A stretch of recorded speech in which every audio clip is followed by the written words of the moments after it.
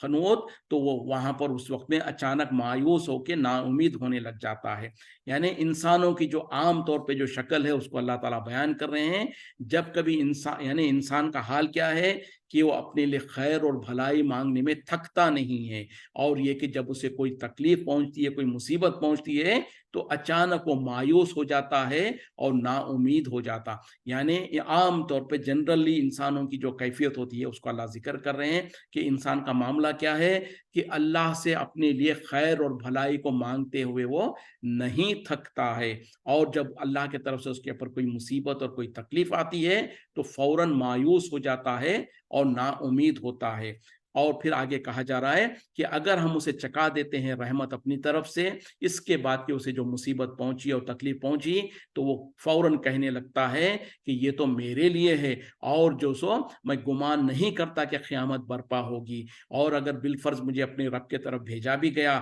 لوٹایا بھی گیا، تو وہاں پر بھی میرے لیے بھلائی ہی ہوگی۔ تو اللہ تعالیٰ کہہ رہے ہیں کہ ہم ضرور بضرور کافروں کو انہوں نے جو کچھ عمل کیا وہ اس سے ان کو آگاہ کر دیں گے، اور ضرور بضرور ہم انہیں چکائیں گے دردناک اور سخت عذاب۔ مطلب کیا ہے کہ عام طور پہ انسانوں کی حالت کیا ہے کہ وہ اپنے لیے خیر اور بھلائی، اور خاص طور پہ وہ خیر و بھلائی جو دنیا سے تعلق رکھنے والا ہے، وہ مانگتے مانگتے نہیں تھکتا ہے۔ ٹھیک ہے، یہاں تک تو ٹھیک ہے کہ انسان اگر دنیا کی خیر و بھلائی مانگتا ہے تو اس میں حرج نہیں ہے، کوئی غلط بات نہیں ہے، لیکن بات غلط اس وقت میں ہوتی ہے جب انسان خیر اور بھلائی صرف اس دنیا کے لیے مانگتا ہو، اور صرف اس دنیا کی خیر و بھلائی سے اس کو مطلب ہو، آخرت کی اس کو فکر نہ ہو۔ تو اسی لیے اللہ تعالیٰ نے قرآن میں کہا نا کہ جو کوئی انسان کہتا ہے کہ یا اللہ مجھے دنیا میں بھلائی دے، تو اللہ تعالیٰ اس کو وہ دے دیتا ہے جو اس کے نصیب میں ہے، لیکن وہ انسان جو کہتا ہے کہ یا اللہ میرے لیے بھلائی دے دنیا میں بھی اور آخرت میں، تو پھر اللہ تعالیٰ اس کو دونوں جہانوں کی بھلائی دیتا ہے۔ تو جو انسان اس کی سوچ اور فکر صرف اتنی ہے کہ مجھے اس دنیا کی بھلائی چاہیے، تو ان لوگوں کو در حقیقت میں وہ اللہ کے ساتھ اپنی بندگی کو پوری طریقے سے ثبوت نہیں دے رہے ہیں، اور چونکہ ان کو آخرت پر ایمان نہیں ہوتا تو صرف دنیا کی طلب میں ہوتے ہیں اور دنیا کی بھلائی مانگتے ہیں۔ جب ایسے انسان کو جب کوئی تکلیف آتی ہے، کوئی مصیبت آتی ہے، تو وہ فوراً مایوس ہو جاتا، نا امید ہو جاتا ہے، اور اس مصیبت اور تکلیف آنے کے بعد پھر اللہ تعالیٰ اپنی طرف سے اس کو پر رحمت چکاتا ہے، اس کو اپنی رحمت کو نازل کرتا ہے۔ اس کے بعد کہ جو اس کے پر مصیبت آئی تھی تو وہ فوراً کہنے لگتا ہے کہ یہ تو میرے لیے ہے، یا میرے طرف سے ہے، یہ تو میری محنت ہے، یہ تو میری کوششیں ہیں، یہ تو میری صلاحیتیں۔ جیسے کہ دنیا میں کوئی انسان اگر اس کو اچھی نوکری مل جائے، کوئی اچھا کاروبار لگ جائے، یا اس کے پاس کوئی نعمت آ جائے اللہ کی، تو بجائے اس کے کہ اس کو اللہ کی طرف منسوب کرے، وہ یہ کہتا ہے کہ یہ تو میری باپ دادا کی محنت ہے، ہم نے اس کو اتنی محنت سے کمایا ہے، ہم نے تو فلاں کیا، ہم نے تو یہ ہنر حاصل کیا۔ تو یہ سب کچھ وہی ہے جو اللہ تعالیٰ ذکر کر رہے ہیں کہ وہ ناشکر انسانوں کی صفت ہے۔ جبکہ جو ایمان والا ہوتا ہے، جب اس کے اوپر جو سو وہ اللہ سے خیر طلب کرتا ہے دنیا کے لیے بھی اور آخرت کے لیے بھی. اور جب اس کے اوپر کوئی مصیبت اور تکلیف آتی ہے تو اس میں وہ صبر کرتا ہے, اور جب وہ مصیبت اور تکلیف ٹل جاتی اور اس کے اوپر رحمت آتی ہے اللہ کی, تو اس پر اللہ کا شکر ادا کرتا کہ یا اللہ تو نے مجھے اس مصیبت کے بعد تو نے راحت عطا فرمایا ہے, اور اس راحت کو بھی اللہ کی طرف منسوب کرتا ہے کہ یہ اللہ کا فضل ہے, میری اس میں کوئی دخل نہیں ہے, یہ سب کچھ اللہ کا فضل ہے. تو پھر اللہ تعالیٰ کہہ رہے ہیں کہ جب اس کے اوپر کوئی نعمت ہم عطا کرتے ہیں, اس کے بعد کوئی جو مصیبت آئی تو اکڑ جاتا ہے اور کہتا ہے کہ یہ تو میرے لیے ہے, اور تکبر اور غرور میں آ کر وہ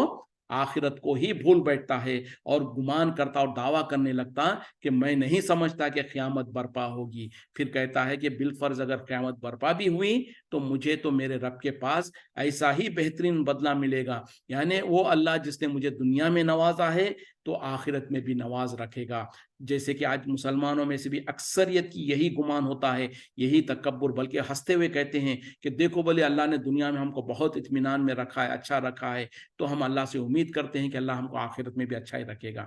یہ کوئی اچھی بات نہیں ہے, یہ بلکہ تکبر کی نشانی ہے. جبکہ انسان کو چاہیے کہ اگر اللہ نے اس کو دنیا میں نعمتوں سے نواز رکھا ہے تو اللہ کا اتنا ہی زیادہ شکر گزاری کرے, اللہ کی اتنی ہی زیادہ فرما برداری کرے, اور اتنا ہی زیادہ آخرت کمانے کے لیے وہ اپنی کوشش کرے, اور یہ کہ اس میں جو اللہ نے مال و دولت دے رکھا اس میں صدقہ خیرات کرے. تو پھر یہاں پر اللہ تعالیٰ کہہ رہے ہیں کہ چونکہ وہ آخرت پر گمان نہیں کرتا یا یقین نہیں رکھتا, تو اللہ تعالیٰ کہہ رہے ہیں کہ ہم ضرور بضرور ان لوگوں کو جنہوں نے کفر کیا ان کے اعمال جتلا دیں گے, اور ضرور بضرور انہیں سزا دیں گے. ان کے برے اعمال کا وہ یہ ہوگا کہ دردناک انہیں سزا ملے گی. وَإِذَا أَنْعَمْنَا, اور جب ہم انعام کرتے ہیں علی الانسانی, انسان پر, آرزا, وہ منہ موڑ لیتا ہے, وَنَاحَجَّ بِجَانِبِهِ, اور اپنے پہلو بدل لیتا ہے, یعنی کروٹ بدل جاتا. وَإِذَا مَسَّهُ الشَّرُّ, اور جب اسے پہنچتی ہے کوئی برائی, فَذُو دعا ان عریض, تو وہ جو سو لمبی لمبی دعائیں کرنے لگ جاتا ہے. یعنی انسان جو عام طور پہ انسان ہوتے ہیں ان کے بارے میں اللہ تعالیٰ کہہ رہے ہیں کہ جب ہم اپنے طرف سے کوئی انعام کرتے ہیں انسان پر تو وہ اعراض کرنے لگتا ہے, منہ پھیر لیتا ہے اور اکڑ جاتا اور پہلو بدل لیتا ہے. اور جب ہم اسے کوئی مصیبت میں مبتلا کرتے ہیں تو پھر وہ لمبی لمبی دعائیں کرنے لگتا ہے. مطلب کیا ہے کہ جب اللہ تعالیٰ کی طرف سے احسان ہوتا ہے, اس پر انعام و اکرام ہوتا ہے, تو بجائے اس کے کہ اللہ کا شکر ادا کرے اور اس انعام پر اس انعام کو اللہ کی طرف منسوب کرے, وہ یہ کہتا ہے کہ یہ تو میری طرف سے ہے, میں نے کوشش کیا, میں نے حاصل کیا, اور اللہ کا شکر گزاری کرنے سے بھول جاتا ہے. لیکن پھر جب اس کے اوپر کوئی مصیبت آنے لگتی ہے اور مصیبت آتی ہے تو پھر فوراً جو سو دعائیں کرنے میں, لمبی لمبی دعائیں کرنے میں لگ جاتا ہے. قل, کہہ دیجیے, اور آئے تم, کیا تم نے دیکھا, ان کانا من عند اللہ, اگر یہ ہو اللہ کے طرف سے, ثم کفرتم بھی, پھر تم نے کفر کیا اس کا, من اضل, تو کون بڑا گمراہ ہوگا, ممن, اس سے جو ہوا فی شقاق بعید, جو کہ دور زد, بہت زیادہ ضد میں پڑا ہوا ہے. یعنی کہہ دیجئے کہ اگر یہ جو سو نازل کیا ہوا ہے تمہارے رب کے طرف سے, تو پھر جنہوں نے کفر کیا اس کا, تو یاد رکھو کہ کون ہے اس سے بڑا گمراہ, جو کہ در حقیقت میں دور کی گمراہی میں پڑا ہوا ہے. سنوریہم آیاتنا, ہم ضرور بضرور بہت جلد دکھا دیں گے ہماری نشانیوں کو, انہیں فی آفاقین, فی آفاقی, آفاق میں, وفی انفسہم, اور ان کے نفسوں میں, حتی, یہاں تک کہ یتبین لہم, واضح ہو جائے گا ان پر, انہ الحق, کے وہ حق ہے. اولم یکفی بربک, کیا کافی نہیں ہے آپ کا رب, انہ علی کل شیء شہید, کہ وہ ہر شے کے اوپر گواہ ہے. یعنی اللہ تعالیٰ کہہ رہے ہیں کہ ہم ضرور بضرور ان لوگوں پر, کن لوگوں پر, تمام انسانوں پر, اور خاص طور پہ مشرکین مکہ, کفار مکہ پر, اپنی آیتوں کو, اپنی نشانیوں کو واضح کر دیں گے, آفاق میں بھی, یعنی آسمان و زمین کے کناروں پر بھی, اور ان کے نفسوں میں بھی, اور یہاں تک کہ ان کے اوپر واضح ہو جائے گا کہ یہ حق ہے, یعنی قرآن حق ہے, اور اللہ تعالیٰ نے جو نبی کو دین دے کے بھیجا ہے وہ سب کچھ حق ہے. اور یہ کہ کیا تمہارے لیے کافی نہیں ہے کہ تمہارا رب ہر شے کے اوپر گواہ ہے.